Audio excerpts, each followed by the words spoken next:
Viewers welcome back on programme. So viewers गलबात करन जा रहे हैं कि घल्लूघारा 84 ਦੀਆਂ ਯਾਦਾਂ ਇੰਨੀਆਂ ਦੁਖਤ ਅਤੇ ਦਿਲ ਬਲੁੰਦਰਨ ਵਾਲੀਆਂ ਹਨ ਕਿ ਬਹੁਤ ਵਾਰ ਅਸੀਂ ਆਪਣੇ ਜਿਹੜੀ ਆਪਣੀ ਅਗਲੀ ਪੀੜ੍ਹੀ ਹੈ ਯਾਨੀ ਕਿ ਆਪਣੇ ਬੱਚੇ ਬੱਚੀਆਂ ਨਾਲ ਜ਼ਿਕਰ ਕਰਨ ਤੋਂ ਜਿਹੜਾ ਗੁਰੇਜ਼ ਕਰਦੇ ਹਾਂ। ਸੋ ਪ੍ਰਸਿੱਧ ਲੇਖਿਕਾ ਬੀਬੀ ਗੁਰਮੀਤ ਕੌਰ ਨੇ 5 ਅਹਿਮ ਦਲੀਲਾਂ ਦਿੱਤੀਆਂ ਹਨ ਕਿ ਸਾਨੂੰ ਕਿਉਂ ਘੱਲੂਘਾਰਾ 84 ਨਾਲ ਸੰਬੰਧਿਤ ਦੁਖਦਾਈ ਘਟਨਾਵਾਂ ਜਿਹੜੀਆਂ ਨੇ ਯਾਦਾਂ ਨੇ ਆਪਣੇ ਬੱਚਿਆਂ ਨਾਲ ਸ਼ੇਅਰ ਕਰਨੀਆਂ ਚਾਹੀਦੀਆਂ। ਸੋ ਇਸ ਬਾਰੇ ਆਪਾਂ ਗੱਲਬਾਤ ਕਰਨ ਜਾ ਰਹੇ ਹਾਂ। ਸੋ ਅਸੀਂ ਚਾਹਾਂਗੇ ਕਿ ਤੁਸੀਂ ਇਸੇ ਤਰ੍ਹਾਂ ਬਣੇ ਰਹਿਣਾ, ਦੇਖਣ ਸੁਣ ਲਈ ਲਿਖਣ ਲਈ ਤੁਹਾਡਾ ਸਭ ਦਾ ਬਹੁਤ ਬਹੁਤ ਸ਼ੁਕਰੀਆ ਜੀ। ਡਾਕਟਰ ਸਾਹਿਬ ਕੀ ਕਹਿਣਾ ਚਾਹੋਗੇ? ਦੇਖੋ, ਜਦੋਂ ਅਸੀਂ ਖਾਲਿਸਤਾਨ ਅਫੇਅਰ ਸੈਂਟਰ ਫੈਬਰਵਰੀ 1992 'ਚ ਖੋਲ੍ਹਿਆ ਜੀ, ਤੇ ਪਹਿਲੀ ਇੱਕ ਪਬਲੀਕੇਸ਼ਨ ਜਿਹਦੇ 'ਚ ਬਹੁਤ ਸਾਰੀਆਂ ਅਖਬਾਰਾਂ ਦੀਆਂ ਕਲਿੱਪਿੰਗਸ ਹੀ ਸੀ। ਜੂਨ 84 ਔਰ ਨਵੰਬਰ 84 ਦੇ ਘੱਲੂਘਾਰਿਆਂ ਨਾਲ ਸੰਬੰਧਿਤ ਨਿਊਯਾਰਕ ਟਾਈਮਜ਼, ਵਾਸ਼ਿੰਗਟਨ ਪੋਸਟ, ਉਹ ਅਸੀਂ ਇੱਕ ਵੱਡਾ ਕਿਤਾਬਚਾ, ਨਾਟ ਵੱਡਾ ਤਾਂ ਨਹੀਂ ਸੀ, 28-30 ਪੇਜਿਸ ਦਾ ਸੀ। ਅੱਛਾ, ਉਹਦਾ ਅਸੀਂ ਨਾਂ ਰੱਖਿਆ ਲੈਸਟ ਵੀ ਫਰਗੈਟ। ਹਾਲਾਂਕਿ ਇਹ ਟਰਮ ਬਹੁਤ ਵਾਰ ਹੋਲੋਕੌਸਟ ਦੇ ਨਾਲ ਜੁੜੀ ਹੋਈ ਨਾਜ਼ੀਆਂ ਦੇ ਜ਼ੁਲਮਾਂ ਦੇ ਉਸ ਯੂਜ਼ ਹੁੰਦੀ ਸੀ, ਜਿਸ ਦਾ ਮਤਲਬ ਹੈ ਕਿ ਕਿਤੇ ਭੁੱਲ ਨਾ ਜਾਈਏ।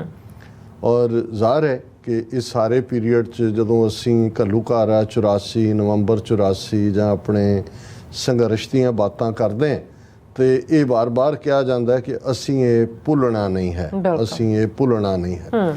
ਲੇਕਿਨ ਇਸ ਸਾਰੇ ਦੇ ਵਿੱਚ ਕਿਤੇ ਨਾ ਕਿਤੇ ਨੈਕਸਟ ਜਨਰੇਸ਼ਨ ਤੱਕ ਇਹ ਗੱਲ ਕਿਵੇਂ ਪਹੁੰਚੇ।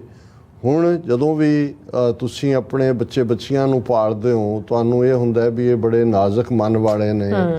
ਜੇ ਮਾਂ ਨੇ ਕੋਈ ਹਾਰਡਸ਼ਿਪ ਵੀ ਦੇਖੀ ਹੈ, ਗੁਜ਼ਾਰੀ ਹੈ ਆਪਣੀ ਪਰਿਵਾਰਕ ਜ਼ਿੰਦਗੀ ਦੇ ਵਿੱਚ, ਉਹ ਕਦੇ ਬੱਚਿਆਂ ਬੱਚੀਆਂ ਨੂੰ, ਹਾਂ ਜੇ ਤਾਂ ਬੱਚਿਆਂ ਨੇ ਖੁਦ ਹੀ ਦੇਖਿਆ ਹੋਇਆ ਅੱਖਾਂ ਨਾਲ, ਉਹਨੂੰ ਤਾਂ ਤੁਸੀਂ ਕੀ ਝੂਠ ਬੋਲੋਗੇ, ਲੇਕਿਨ ਉਹਨਾਂ ਦੇ ਜਨਮ ਤੋਂ ਪਹਿਲਾਂ ਜਾਂ ਦੂਜਾ ਉਹ ਕਦੇ ਵੀ ਸ਼ੇਅਰ ਨਹੀਂ ਕਰਦੇ ਕਿ ਵੀ ਇਹਨਾਂ ਦੇ ਕੋਮਲ ਦਿਲਾਂ ਤੇ ਕਾਹਨੂੰ ਹੈ, ਇਹਨੂੰ ਪੀ ਜਾਓ।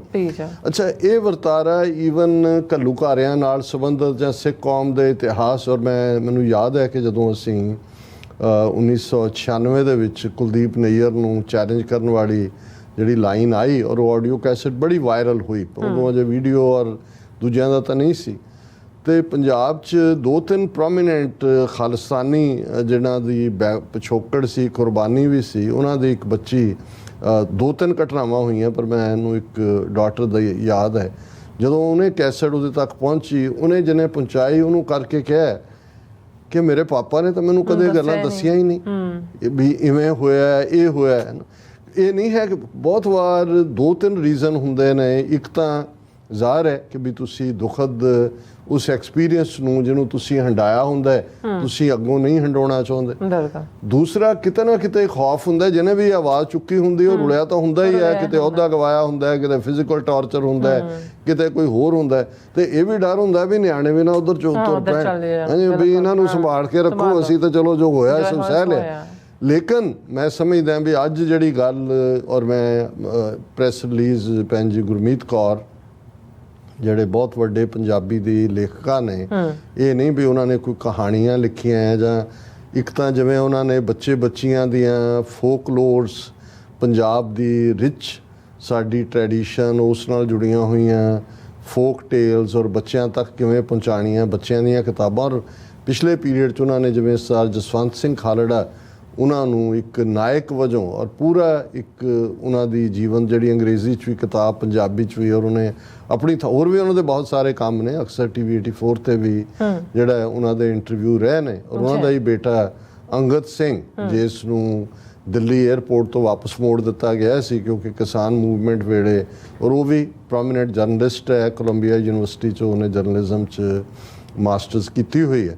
ਸੋ ਮੈਂ ਜਦੋਂ ਉਹਨਾਂ ਦੀ ਇਹ ਅੱਜ ਦੀ ਲਿਖਤ ਦੇਖੀ ਤੇ ਮੈਨੂੰ ਲੱਗਿਆ ਵੀ ਨਹੀਂ, ਇਹ ਜਿਹੜੀ ਗੱਲ ਉਹਨਾਂ ਨੇ ਕਹੀ ਹੈ ਵੀ ਇਹ ਗੱਲ ਹੁਣ ਇੱਕ ਸਟੈਪ ਅੱਗੇ ਹੈ। ਅਸੀਂ ਤਾਂ ਲੈਸਟ ਵੀ ਫਰਗੈਟ ਹੈ, ਉਹਨਾਂ ਨੇ ਕਿਹਾ ਲੈਸਟ ਦੇ ਫਰਗੈਟ, ਕਿ ਵੀ ਹੁਣ 5 ਉਹਨਾਂ ਨੇ ਦਲੀਲਾਂ ਦਿੱਤੀਆਂ ਨੇ ਕਿ ਵੀ ਸਾਨੂੰ ਆਪਣੇ ਬੱਚੇ ਬੱਚੀਆਂ ਨੂੰ ਕਿਉਂ, ਬੇਸ਼ੱਕ ਇਹ ਦੁਖਦ ਹੋਏ, ਬੇਸ਼ੱਕ ਇਹਦਾ, ਲੇਕਿਨ ਕਿਉਂ ਇਹ ਸਾਨੂੰ ਸਾਂਝਾ ਕਰਨਾ ਚਾਹੀਦਾ ਹੈ ਕਿ ਸਾਡੇ ਨਾਲ ਇਹ ਕੀ ਵਾਪਰਿਆ। ਔਰ ਮੈਂ ਉਹਨਾਂ ਦੇ ਹੀ ਅਲਫਾਜ਼ ਦੇ ਵਿੱਚ ਇਸ ਨੂੰ ਦੁਹਰਾਵਾਂਗਾ, ਆਪਣਾ ਮੈਂ ਬਹੁਤਾ ਕਮੈਂਟ ਨਹੀਂ ਕਰਾਂਗਾ। ਉਹਦੇ 'ਚ ਉਹਨਾਂ ਨੇ ਕਿਹਾ ਕਿ ਵੀ dear friend, June 1984 bore witness to some of the darkest days of state violence in 20th century when Indian government launched full force armed attack in Darbar Sahib, Amritsar, and many more gurdwaras throughout Punjab, murdering trapped devotees in thousands and leaving scars on the Sikh psyche for eternity. कि भाई जो जुल्म होए हज़ारां मारे और जदों तक ये दुनिया है ਉਹਦੇ ਜ਼ਖਮ ਜਿਹੜੇ ਨੇ ਨਸੂਰ ਬਣ ਕੇ ਸਿੱਖਾਂ ਦੇ ਹਿਰਦੇ 'ਚ ਰਹਿਣਗੇ। ਐਵਰੀ ਈਅਰ ਦਾ ਫਸਟ 10 ਡੇਜ਼ ਆਫ ਜੂਨ, ਅੱਜ ਮੈਂ ਇੱਕ ਇਹਨਾਂ ਤੋਂ ਮੈਨੂੰ ਆਈਡੀਆ ਇਹ ਵੀ ਮਿਲਿਆ ਸੀ, ਅਕਸਰ ਘੱਲੂਘਾਰਾ ਹਫਤਾ ਹੀ ਕਹਿੰਦੇ ਆ, ਪਰ ਮੈਂ ਸਮਝਦਾ ਕਿਉਂਕਿ 6 ਜੂਨ ਤੋਂ ਬਾਅਦ ਵੀ 7 ਜੂਨ ਰੈਫਰੈਂਸ ਲਾਇਬ੍ਰੇਰੀ ਦਾ ਜਿਹੜਾ ਉੱਥੋਂ ਲੁੱਟ ਹੋਣੀ, 8 ਜੂਨ ਨੂੰ ਉਹਦੀ ਵਿਜ਼ਿਟ ਵੇਲੇ ਜ਼ੈਲ ਸਿੰਘ ਦੀ, ਉਦੋਂ ਵੀ 2 ਸਿੰਘਾਂ ਦੀ ਸ਼ਹੀਦੀ, ਔਰ ਇਹ ਸਾਰੇ 10 ਦਿਨ ਹੀ ਬਣ ਜਾਂਦੇ ਨੇ। ਸਾਨੂੰ ਇਹਨਾਂ ਨੂੰ ਜਿਹੜਾ ਉਹ ਇਹਨਾਂ 10 ਦਿਨਾਂ ਨੂੰ ਯਾਦ ਕਰਨਾ ਚਾਹੀਦਾ। ਉਹਨਾਂ ਨੇ ਕਿਹਾ ਐਵਰੀ ਈਅਰ ਦਾ first 10 days of June are heavy for not only millions of Sikh families but all those who love Punjab and humanity. We may express, commemorate or mourn differently, but we all are connected with an invisible bond of grief these days. ਕਿ ਸਾਡਾ ਸਾਰੀ ਕੌਮ ਦਾ bond ਇੱਕ ਦੂਜੇ ਨਾਲ ਇਹਨਾਂ ਦਿਨਾਂ ਦੇ ਵਿੱਚ ਜੁੜ ਜਾਂਦਾ ਹੈ। Many of us, especially the ones who have borne the pains of 1984 on our bodies and minds, make it a point to speak to our families and educated the next generation about the genocide, but many parents struggle and shy away. ਕਿ ਸਾਨੂੰ ਗੱਲ ਕਰਨੀ ਚਾਹੀਦੀ ਹੈ, ਪਰ ਬਹੁਤ ਸਾਰੇ ਜਿਹੜੇ ਨੇ ਸ਼ਾਈ ਕਰਦੇ ਨੇ। ਫਿਰ ਉਹਨਾਂ ਨੇ ਕਿਹਾ ਵੀ ਇਹ ਠੀਕ ਹੈ, the truth is too gory and sad, uncomfortable and painful to discuss, nonetheless it must be told. ਭਾਵੇਂ ਕਿ ਬਹੁਤ ਪੇਨਫੁਲ ਹੈ, ਬਹੁਤ ਦੁਖਦਾਈ ਹੈ, ਜੋ ਵੀ ਹੈ ਇਹ ਜ਼ਰੂਰ ਆਪਣੇ ਬੱਚਿਆਂ ਨੂੰ ਦੱਸੀ ਜਾਣੀ ਚਾਹੀਦੀ ਹੈ। ਫਿਰ ਉਹਨਾਂ ਨੇ ਕਿਹਾ ਵੀ ਆ 5 ਰੀਜ਼ਨ ਨੇ ਮੈਂ ਕਿਉਂ ਕਹਿੰਦੇ ਆ ਵੀ ਇਹ ਸਾਨੂੰ ਬੱਚਿਆਂ ਨੂੰ ਇਹ ਜਿਹੜਾ ਵਿਰਾਸਤ, ਭਾਵੇਂ ਦੁਖਦ ਵਿਰਾਸਤ ਹੈ, ਇਹ ਉਹਨਾਂ ਤੱਕ ਪਹੁੰਚਾਉਣੀ ਚਾਹੀਦੀ। ਫਸਟ ਉਹਨਾਂ ਨੇ ਕਿਹਾ our children are our legacies, only inheritors and will propagate our stories forward.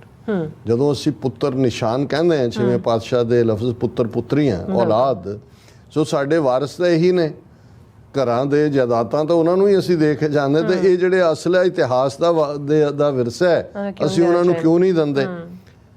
If we don't help them build a relationship with their history at a young age, how will they ground themselves when they grow up? ਜੇ ਬਚਪਨ 'ਚ ਅਸੀਂ ਉਹਨਾਂ ਨੂੰ ਨਾਲ ਨਹੀਂ ਜੋੜਿਆ ਤੇ ਜਦੋਂ ਵੱਡੇ ਹੋਣਗੇ ਉਹ ਕਿਵੇਂ, what will their identity be? ਉਹਨਾਂ ਦੀ ਕੀ ਪਛਾਣ ਹੋਏਗੀ? Our history is directly connected to our identity and existence. ਕਿ ਸਾਡਾ ਇਤਿਹਾਸ ਸਾਡੀ ਪਛਾਣ ਔਰ ਸਾਡੀ ਹੋਂਦ ਨਾਲ ਜੁੜਿਆ ਹੋਇਆ ਹੈ। The state has done its part in belittling the scale of 1984 Sikh genocide. A whole new generation has no idea of what transpired. Soon it will be a distant or erased memory. ਕਿ Indian state ਨੇ ਤਾਂ denial mode 'ਚ ਜਾ ਕੇ ਸਿੱਖਾਂ ਨੂੰ ਹੀ ਦੋਸ਼ੀ ਦੱਸ ਕੇ ਆਪਣਾ ਪੂਰਾ ਟਿੱਲ ਲਾ ਲਿਆ ਕਿ ਭਾਈ ਉਹ ਇਸ ਸਿੱਖ ਨਸਲ ਕੁਸ਼ੀ ਨੂੰ ਜਿਹੜਾ ਉਹ ਇਹ ਹੋਈ ਨਹੀਂ ਕਦੇ, ਇੱਥੋਂ ਤੱਕ ਉਹਨਾਂ ਨੇ ਪਹੁੰਚਾ ਦਿੱਤਾ ਹੈ। ਪਰ ਉਹਨਾਂ ਨੇ ਕਿਹਾ ਵੀ ਜੇ ਅਸੀਂ ਆਪਣੇ ਬੱਚਿਆਂ ਨੂੰ ਨਹੀਂ ਦੱਸਾਂਗੇ ਫਿਰ ਉਹਨਾਂ ਨੂੰ ਕਦੇ ਪਤਾ ਵੀ ਨਹੀਂ ਹੋਏਗਾ ਵੀ ਕੀ ਹੋਇਆ, ਔਰ ਉਹਨਾਂ ਦੇ ਲਈ ਇਹ ਦੂਰ ਦਰਾਡੀ ਕੋਈ ਗੱਲ ਹੋਏਗੀ ਜਾਂ ਉਹਨਾਂ ਦੀਆਂ ਯਾਦਾਂ 'ਚੋਂ ਮਿਟ ਚੁੱਕੀ ਗੱਲ ਹੋਏਗੀ। ਸੋ ਇਹ ਪਹਿਲਾ ਰੀਜ਼ਨ ਉਹਨਾਂ ਨੇ ਦਿੱਤਾ, ਇਸ ਲਈ ਸਾਨੂੰ ਆਪਣੇ ਬੱਚਿਆਂ ਦੇ ਨਾਲ ਇਸ ਨੂੰ ਸਾਂਝਾ ਕਰਨਾ ਚਾਹੀਦਾ। ਦੂਸਰਾ ਉਹਨਾਂ ਨੇ ਨੁਕਤਾ ਦਿੱਤਾ, I feel that our narrative, not the state's narrative that is popularly available and available to our younger generation on the internet, and the stories that we have experienced and witnesses should be in their hands so they have a chance to know the whole truth and pass it on. ਉਹਨਾਂ ਨੇ ਕਿਹਾ ਵੀ ਜੋ state ਦਾ narrative ਹੈ ਉਹ ਤਾਂ ਉਹਨਾਂ ਨੇ ਉਂਗਲ ਮਾਰੀ ਤਾਂ ਇੰਟਰਨੈਟ ਤੇ ਪਿਆ, ਪਰ ਜੇ ਅਸੀਂ ਆਪਣਾ ਨਹੀਂ ਦੱਸਾਂਗੇ ਫਿਰ ਉਹ ਸਟੇਟ ਦਾ ਨੈਰੇਟਿਵ ਹੀ ਕੈਰੀ ਕਰਨਗੇ। ਇਸ ਲਈ ਇਹ ਬਹੁਤ ਜ਼ਰੂਰੀ ਹੈ ਕਿ ਅਸੀਂ ਆਪਣਾ ਐਕਸਪੀਰੀਅੰਸ ਔਰ ਆਪਣਾ ਨੈਰੇਟਿਵ ਬੱਚਿਆਂ ਨੂੰ ਦਸੀਏ ਤਾਂ ਕਿ ਉਹ ਸੱਚ ਤੇ ਕੱਚ ਦੇ ਵਿੱਚ ਪਛਾਣ ਕਰ ਸਕਣ। ਇਸ ਲਈ ਉਹਨਾਂ ਨੂੰ ਦੱਸਣਾ ਜ਼ਰੂਰੀ। ਤੀਸਰਾ ਨੁਕਤਾ, our children read hundreds of books on world literature, history and current affairs. They derive inspiration from global heroes and role models and are active in raising human rights issues from around the world, be it for the black lives in US, indigenous lives in Canada, or the rights of Palestinians and Kashmiris. Why should they not be standing up for their people and their rights? We need to do a better job of educating them about our recent past and current issues we are still facing as a people. ਉਹਨੇ ਕਿਹਾ ਜੀ ਸਾਡੇ ਬੱਚੇ ਸਕੂਲਾਂ ਕਾਲਜਾਂ 'ਚ ਜਾਂਦੇ ਨੇ, ਹਜ਼ਾਰਾਂ ਕਿਤਾਬਾਂ ਅਵੇਲੇਬਲ ਨੇ ਲਿਟਰੇਚਰ ਤੇ ਹਿਸਟਰੀ ਤੇ ਤਾਜ਼ਾ ਘਟਨਾਵਾਂ ਤੇ, ਉਹਨਾਂ ਤੋਂ ਉਹਨਾਂ ਦੇ ਗਲੋਬਲ ਹੀਰੋ ਬਣਦੇ ਨੇ, ਉਹਦੇ 'ਚੋਂ ਇੰਸਪੀਰੇਸ਼ਨ ਡਰਾ ਕਰਦੇ ਨੇ, ਉਹਨਾਂ ਨੂੰ ਫਿਕਰ ਹੁੰਦਾ ਵੀ ਹਿਊਮਨ ਰਾਈਟਸ ਵਾਇਲੇਟ ਹੋ ਰਹੇ ਨੇ। ਔਰ ਇੱਥੇ ਵੀ ਬਲੈਕ ਲਾਈਵਸ ਮੈਟਰ, ਆਪਣੇ ਕਈ ਪੱਗਾਂ ਵਾਲੇ ਜਾ ਕੇ ਖਲੋਤੇ ਹੋ, ਚੰਗੀ ਗੱਲ ਹੈ ਜਾਣਾ, ਪਰ ਉਹਨਾਂ ਨੂੰ ਉਹਨਾਂ ਦੇ ਹੱਕਾਂ ਬਾਰੇ ਤਾਂ ਜਾਗਰੂਕਤਾ ਹੋਏ, ਆਪਣੇ ਉਹ ਜੂਨ 84 ਦੇ ਪ੍ਰੋਟੈਸਟ ਤੇ ਨਾ ਹੋਣ, ਜਾਂ ਉਹਨਾਂ ਨੂੰ ਇਹ ਨਾ ਪਤਾ ਹੋਵੇ ਵੀ ਤੁਸੀਂ ਬਲੈਕ ਲਾਈਵਸ ਦੀ ਗੱਲ ਕਰਦੇ ਹੋ, ਆਪਣਿਆਂ ਦੇ ਨਾਲ ਕੀ ਵਾਪਰਿਆ। ਉਹਨਾਂ ਨੇ ਕਿਹਾ ਜੀ ਇਸੇ ਤਰ੍ਹਾਂ ਉਹ ਜਿਹੜੇ ਨੇ ਇੰਡੀਜਨਸ ਲਾਈਵਸ ਇਨ ਕੈਨੇਡਾ ਜੀ, ਅਸੀਂ ਨੇਟਿਵ ਕੈਨੇਡੀਅਨ ਨਾਲ ਖੜੇ ਹਾਂ, ਆਪਣਿਆਂ ਦਾ ਪਤਾ ਹੀ ਨਹੀਂ ਹੈ ਜਾਂ ਉਹਦੇ ਨਾਲ ਖਲੋਣ ਨੂੰ ਤਿਆਰ ਨਾ ਹੋਣ। ਇਸੇ ਤਰ੍ਹਾਂ ਫਲਸਤੀਨੀ ਔਰ ਕਸ਼ਮੀਰੀ, ਉਹਨਾਂ ਦੇ ਹੱਕ ਨੇ ਔਰ ਉਹਨਾਂ ਦੀ ਸਪੋਰਟ ਕਰਨਾ ਬਣਦਾ ਹੈ, ਪਰ ਆਪਣਿਆਂ ਨੂੰ ਕਿਉਂ ਭੁੱਲੋ। ਸੋ ਇਹ ਉਹਨਾਂ ਦਾ ਬਹੁਤ ਸਟਰੋਂਗ ਆਰਗੂਮੈਂਟ ਹੈ ਕਿ ਵੀ ਜੇ ਉਹ ਉਹਨਾਂ ਲੋਕਾਂ ਲਈ ਦੁਨੀਆ 'ਚ ਖਲੋਂਦੇ ਨੇ ਜਿਨ੍ਹਾਂ ਦੇ ਹੱਕ ਖੋਏ ਜਾ ਰਹੇ ਨੇ, ਫਿਰ ਇਹ ਸਾਡਾ ਫਰਜ਼ ਹੈ ਕਿ ਵੀ ਅਸੀਂ ਜੋ ਉਹਨਾਂ ਦੇ ਨਾਲ ਸਾਡੇ ਨਾਲ ਵਾਪਰਿਆ ਔਰ ਵਾਪਰ ਰਿਹਾ ਉਸ ਬਾਰੇ ਬੱਚਿਆਂ ਨੂੰ ਜਾਗਰੂਕ ਕਰੀਏ।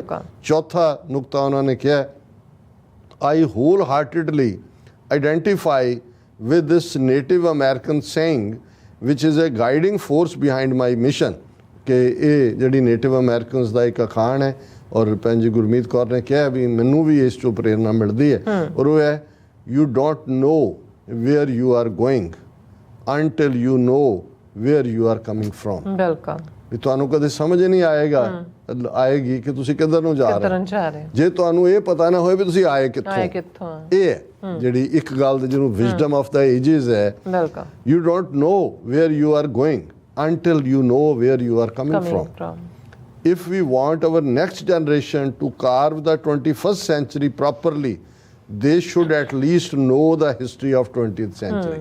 21ਵੀਂ ਸਦੀ 'ਚ ਨੂੰ ਘੜਨਾ ਹੈ ਤੇ 20ਵੀਂ ਸਦੀ 'ਚ ਦਾ ਕੀ ਹੈ ਉਹ ਪਤਾ ਹੋਣਾ ਚਾਹੀਦਾ। 10 educating them on the events leading up to 1984 and later is very important ਕਿ ਕਿਹੜਾ ਘਟਨਾਕ੍ਰਮ 47 ਤੋਂ 84 ਤੱਕ ਲਿਆਇਆ ਔਰ 84 ਤੋਂ ਹੁਣ ਤੱਕ ਕੀ ਵਾਪਰ ਰਿਹਾ ਉਹਨਾਂ ਨੂੰ ਦੱਸਣਾ। ਔਰ ਪੰਜਵਾਂ ਉਹਨਾਂ ਦਾ ਫਾਈਨਲ ਨੁਕਤਾ ਹੈ, we also must educate them about our recent history, not only to learn from the wrongs done to us, but also about the mistakes we have committed and to analyze why we are standing where we are today. ਇਹ ਬੜਾ honest ਨੁਕਤਾ ਹੈ ਕਿ ਵੀ ਇਹੀ ਨਹੀਂ ਕਿ ਵੀ ਅਸੀਂ ਇੱਕ side ਨੂੰ ਪੇਂਟ ਕਰੀਏ, ਇਹ ਵੀ ਜੇ ਹੁਣ ਅਸੀਂ ਪੋਲੀਟੀਕਲ ਮਿਸਟੇਕਸ ਦੀ ਗੱਲ ਕਰਦੇ ਹਾਂ, ਜੇ 47 'ਚ ਸਾਡੀ ਲੀਡਰਸ਼ਿਪ ਨੇ ਕਿੱਥੇ ਮਰਵਾਇਆ ਸਾਨੂੰ, 84 ਤੱਕ ਪਹੁੰਚਦੇ ਹਾਂ ਅਕਾਲੀ ਲੀਡਰਸ਼ਿਪ ਉਹਨਾਂ ਦਾ ਸਾਰਿਆਂ ਦਾ ਕੀ ਰੋਲ ਸੀ, ਤਾਂ ਕਿ ਸਾਡੇ ਬੱਚੇ ਬੱਚੀਆਂ ਵਾਈਜ਼ਰ ਹੋਣ, ਉਹ ਮਿਸਟੇਕਸ ਨਾ ਕਮਿਟ ਕਰਨ ਜਿਹੜੀਆਂ ਪਹਿਲਿਆਂ ਨੇ ਕੀਤੀਆਂ ਨੇ।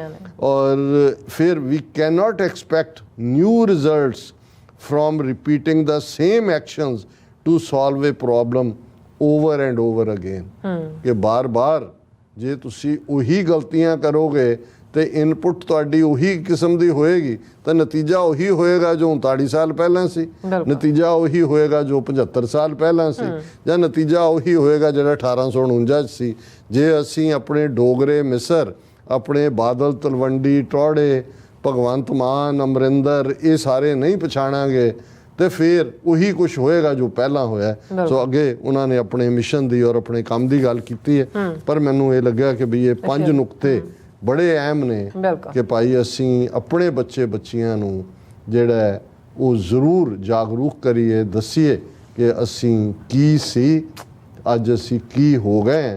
ਤੇ ਗੁਰੂ ਨੇ ਜਦੋਂ ਇਸ ਸਾਰੇ ਵਜੂਦ ਨੂੰ ਖਾਲਸੇ ਨੂੰ ਚਿਤਰਿਆ ਸੀ, ਖਾਲਸਾ ਮੇਰੋ ਰੂਪ ਹੈ ਖਾਸ, ਆਪਣੇ ਇਮੇਜ ਦੇ ਵਿੱਚ। ਕ੍ਰਿਸਚੀਅਨਿਟੀ ਜਾਂ ਦੂਜੇ ਤਾਂ ਉਹਨਾਂ ਦੀਆਂ ਸੇਇੰਗਸ ਹੋਣਗੀਆਂ ਕਿ god created man in his own image, ਲੇਕਿਨ ਇੱਥੇ ਤਾਂ ਖੁਦ ਗੁਰੂ ਕਲਗੀਧਰ ਪਾਤਸ਼ਾਹ ਨੇ ਖਾਲਸਾ ਮੇਰੋ ਰੂਪ ਹੈ ਖਾਸ, ਖਾਲਸੇ में हो करो निवास, खालसा मेरी जान की जान, खालसा मेरो प्राण को प्राण, खालसा मेरो मैं खालसे का ओत पोत सागर बुंदेरो। जी डॉक्टर साहब, थोड़ा बहुत बहुत शुक्रिया। सवाल ब्रेक व्यूअर्स दोस्तों ने इसी तरह जुड़े रहना, मिलते हैं छोटे जे वक्फे तो बाद।